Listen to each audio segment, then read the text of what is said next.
चौथा अध्याय। कंस के हाथ से छूटकर योग माया का आकाश में जाकर भविष्यवाणी करना। श्री सुखदेव जी कहते हैं, परीक्षित, जब वसुदेव जी लौट आए तब नगर के बाहरी और भीतरी सब दरवाजे अपने आप ही पहले की तरह बंद हो गए। इसके बाद नवजात शिशु के रोने की ध्वनि सुनकर द्वारपालों की नींद टूटी। तुरंत भोजराज कंस के पास गए और देवकी को संतान होने की बात कही। कंस तो बड़ी आकुलता और घबराहट के साथ इसी बात की प्रतीक्षा कर रहा था। द्वारपालों की बात सुनते ही वह झटपट पलंग से उठ खड़ा हुआ और बड़ी शीघ्रता से सूतिका गृह की ओर झपटा। इस बार तो मेरे काल का ही जन्म हुआ है, यह सोचकर वह विह्वल हो रहा था, और यही कारण है कि उसे इस बात का भी ध्यान न रहा कि उसके बाल बिखरे हुए हैं। रास्ते में कई जगह वह लड़खड़ा कर गिरते गिरते बचा। बंदी गृह में पहुंचने पर सती देवकी ने बड़े दुख और करुणा के साथ अपने भाई कंस से कहा, मेरे हितैषी भाई, यह कन्या तुम्हारी पुत्र वधू के समान है, स्त्री जाति की है, तुम्हें स्त्री की हत्या कदापि नहीं करनी चाहिए। भैया, तुमने दैववश मेरे बहुत से अग्नि के समान तेजस्वी बालक मार डाले, अब केवल यही एक कन्या बची है, इसे तो मुझे दे दो। अवश्य ही मैं तुम्हारी छोटी बहन हूं, मेरे बहुत से बच्चे मर गए हैं, इसलिए मैं अत्यंत दीन हूं। मेरे प्यारे और समर्थ भाई, तुम मुझ मंदभागिनी को यह अंतिम संतान अवश्य दे दो। श्री सुखदेव जी कहते हैं, परीक्षित, कन्या को अपनी गोद में छिपाकर देवकी जी ने अत्यंत दीनता के साथ रोते रोते याचना की, परंतु कंस बड़ा दुष्ट था। उसने देवकी जी को झिड़क कर उनके हाथ से वह कन्या छीन ली। अपनी उस नन्ही सी नवजात भांजी के पैर पकड़कर कंस ने उसे बड़े जोर से एक चट्टान पर दे मारा। स्वार्थ ने उसके हृदय से सौहार्द को समूल उखाड़ फेंका था, परंतु श्री कृष्ण की वह छोटी बहन साधारण कन्या तो थी नहीं, देवी थी। उसके हाथ से छूटकर तुरंत आकाश में चली गई और अपने बड़े बड़े 8 हाथों में आयुध लिए हुए दीख पड़ी।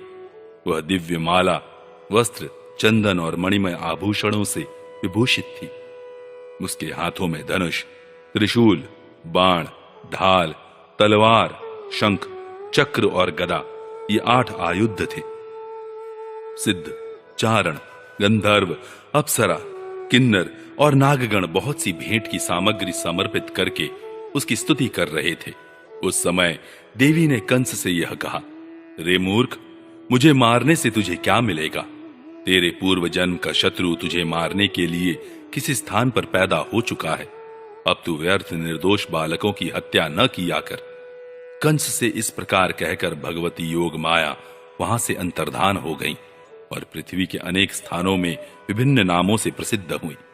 देवी की यह बात सुनकर कंस को असीम आश्चर्य हुआ। उसने उसी समय देवकी और वसुदेव को कैद से छोड़ दिया और बड़ी नम्रता से उनसे कहा, मेरी प्यारी बहन और बहनोई जी, हाय हाय, मैं बड़ा पापी हूं। राक्षस जैसे अपने ही बच्चों को मार डालता है, वैसे ही मैंने तुम्हारे बहुत से लड़के मार डाले।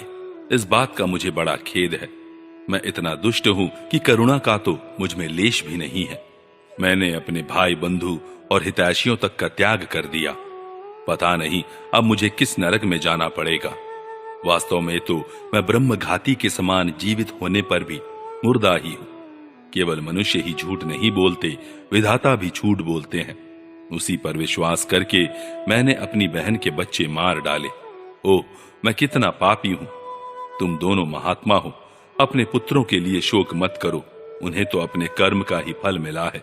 सभी प्राणी प्रारब्ध के अधीन हैं, इसी से वे सदा सर्वदा एक साथ नहीं रह सकते। जैसे मिट्टी के बने हुए पदार्थ बनते और बिगड़ते रहते हैं, परंतु मिट्टी में कोई अदल बदल नहीं होती, वैसे ही शरीर का तो बनना बिगड़ना होता ही रहता है, परंतु आत्मा पर इसका कोई प्रभाव नहीं पड़ता। जो लोग इस तत्व को नहीं जानते, वे इस अनात्मा शरीर को ही आत्मा मान बैठते हैं। यही उल्टी बुद्धि अथवा अज्ञान है।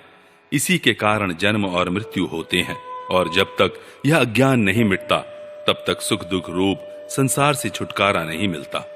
मेरी प्यारी बहन, यद्यपि मैंने तुम्हारे पुत्रों को मार डाला है, फिर भी तुम उनके लिए शोक न करो। क्योंकि सभी प्राणियों को विवश होकर अपने कर्मों का फल भोगना पड़ता है। अपने स्वरूप को न जानने के कारण जीव जब तक यह मानता रहता है कि मैं मारने वाला हूं या मारा जाता हूं, तब तक शरीर के जन्म और मृत्यु का अभिमान करने वाला वह अज्ञानी बाध्य और बाधक भाव को प्राप्त होता है, अर्थात वह दूसरों को दुख देता है और स्वयं दुख भोगता है।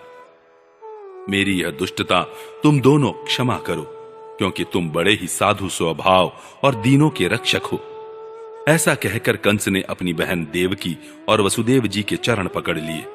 उसकी आंखों से आंसू बह बहकर मुंह तक आ रहे थे। इसके बाद उसने योग माया के वचनों पर विश्वास करके देवकी और वसुदेव को कैद से छोड़ दिया और वह तरह तरह से उनके प्रति अपना प्रेम प्रकट करने लगा। जब देवकी जी ने देखा कि भाई कंस को पश्चाताप हो रहा है, तब उन्होंने उसे क्षमा कर दिया। वे उसके पहले अपराधों को भूल गई और वसुदेव जी ने हंसकर कंस से कहा, मनस्वी कंस, आप जो कहते हैं वह ठीक वैसा ही है। जीव अज्ञान के कारण ही शरीर आदि को मैं मान बैठते हैं। इसी से अपने पराय का भेद हो जाता है और यह भेद दृष्टि हो जाने पर तो वे शोक, हर्ष, भय, द्वेष, मोह और मद से अंधे हो जाते हैं। फिर तो उन्हें इस बात का पता ही नहीं रहता कि सबके प्रेरक भगवान ही एक भाव से दूसरे भाव का, एक वस्तु से दूसरी वस्तु का नाश करा रहे हैं। श्री सुखदेव जी कहते हैं, परीक्षित, जब वसुदेव और देवकी ने इस प्रकार प्रसन्न होकर निष्कपट भाव से कंस के साथ बातचीत की, तब उनसे अनुमति लेकर वह अपने महल में चला गया। वह रात्रि बीत जाने पर कंस ने अपने मंत्रियों को बुलाया और योग माया ने जो कुछ कहा था वह सब उन्हें कह सुनाया। कंस के मंत्री पूर्णतया नीति निपुण नहीं थे। दैत्य होने के कारण स्वभाव से ही वे देवताओं के प्रति शत्रुता का भाव रखते थे। अपने स्वामी कंस की बात सुनकर वे देवताओं पर और भी चिढ़ गए और कंस से कहने लगे, भोजराज, यदि ऐसी बात है तो हम आज ही बड़े बड़े नगरों में, छोटे छोटे गांवों में, अहीरों की बस्तियों में और दूसरे स्थानों में जितने बच्चे हुए हैं, वे चाहे 10 दिन से अधिक के हो या कम के, सबको आज ही मार डालेंगे। समर भीरु देवगण युद्धोद्योग करके ही क्या करेंगे? वे तो आपके धनुष की टंकार सुनकर ही सदा सर्वदा घबराए रहते हैं। जिस समय युद्ध भूमि में आप चोट पर चोट करने लगते हैं, बाण वर्षा से घायल होकर अपने प्राणों की रक्षा के लिए सम्रांगण छोड़कर देवता लोग पलायन परायण होकर इधर उधर भाग जाते हैं। कुछ देवता तो अपने अस्त्र शस्त्र जमीन पर डाल देते हैं और हाथ जोड़कर आपके सामने अपनी दीनता प्रकट करने लगते हैं। कोई कोई अपनी चोटी के बाल तथा कच्छ खोलकर आपकी शरण में आकर कहते हैं कि हम भयभीत हैं, हमारी रक्षा कीजिए। आप उन शत्रुओं को नहीं मारते जो अस्त्र शस्त्र भूल गए हों, जिनका रथ टूट गया हो, जो डर गए हों, जो लोग युद्ध छोड़कर अन्य मनस्क हो गए हों, जिनका धनुष टूट गया हो या जिन्होंने युद्ध से अपना मुख मोड़ लिया हो, उन्हें भी आप नहीं मारते। देवता तो बस वहीं वीर बनते हैं जहां कोई लड़ाई झगड़ा न हो। रणभूमि के बाहर वे बड़ी बड़ी डींग हाँकते हैं। उनसे तथा एकांतवासी विष्णु, वनवासी शंकर, अल्पवीर्य इंद्र और तपस्वी ब्रह्मा से भी हमें क्या भय हो सकता है? फिर भी देवताओं की उपेक्षा नहीं करनी चाहिए, ऐसी हमारी राय है, क्योंकि है तो वे शत्रु ही। इसलिए उनकी जड़ उखाड़ फेंकने के लिए आप हम जैसे विश्वास पात्र सेवकों को नियुक्त कर दीजिए। जब मनुष्य के शरीर में रोग हो जाता है और उसकी चिकित्सा नहीं की जाती, उपेक्षा कर दी जाती है, तब रोग अपनी जड़ जमा लेता है और फिर वह असाध्य हो जाता है। अथवा जैसे इंद्रियों की उपेक्षा कर देने पर उनका दमन असंभव हो जाता है, वैसे ही यदि पहले शत्रु की उपेक्षा कर दी जाए और वह अपना पांव जमा ले, तो फिर उसको हराना कठिन हो जाता है। देवताओं की जड़ है विष्णु और वह वहां रहता है जहां सनातन धर्म है। सनातन धर्म की जड़ है वेद, गौ, ब्राह्मण, तपस्या और वे यज्ञ जिनमें दक्षिणा दी जाती है। इसलिए भोजराज, हम लोग वेदवादी ब्राह्मण, तपस्वी, याज्ञिक और यज्ञ के लिए घी आदि हविष्य पदार्थ देने वाली गायों का पूर्ण रूप से नाश कर डालेंगे।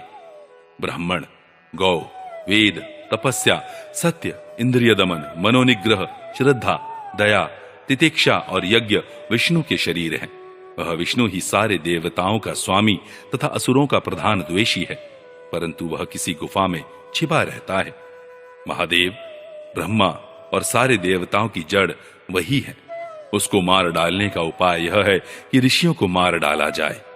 श्री सुखदेव जी कहते हैं, परीक्षित, एक तो कंस की बुद्धि स्वयं ही बिगड़ी हुई थी, फिर उसे मंत्री ऐसे मिले थे जो उससे भी बढ़कर दुष्ट थे। इस प्रकार उनसे सलाह करके काल के फंदे में फंसे हुए असुर कंस ने यही ठीक समझा कि ब्राह्मणों को ही मार डाला जाए। उसने हिंसा प्रेमी राक्षसों को संत पुरुषों की हिंसा करने का आदेश दे दिया। वे इच्छानुसार रूप धारण कर सकते थे। जब वे इधर उधर चले गए तब कंस ने अपने महल में प्रवेश किया। उन असुरों की प्रकृति थी रजोगुणी। तमोगुण के कारण उनका चित्त उचित और अनुचित के विवेक से रहित हो गया था। उनके सिर पर मौत नाच रही थी। यही कारण है कि उन्होंने संतों से द्वेष किया। परीक्षित, जो लोग महान संत पुरुषों का अनादर करते हैं, उनका वह कुकर्म उनकी आयु, लक्ष्मी, कीर्ति, धर्म, लोक परलोक, विषय भोग और सबके सब कल्याण के साधनों को नष्ट कर देता है।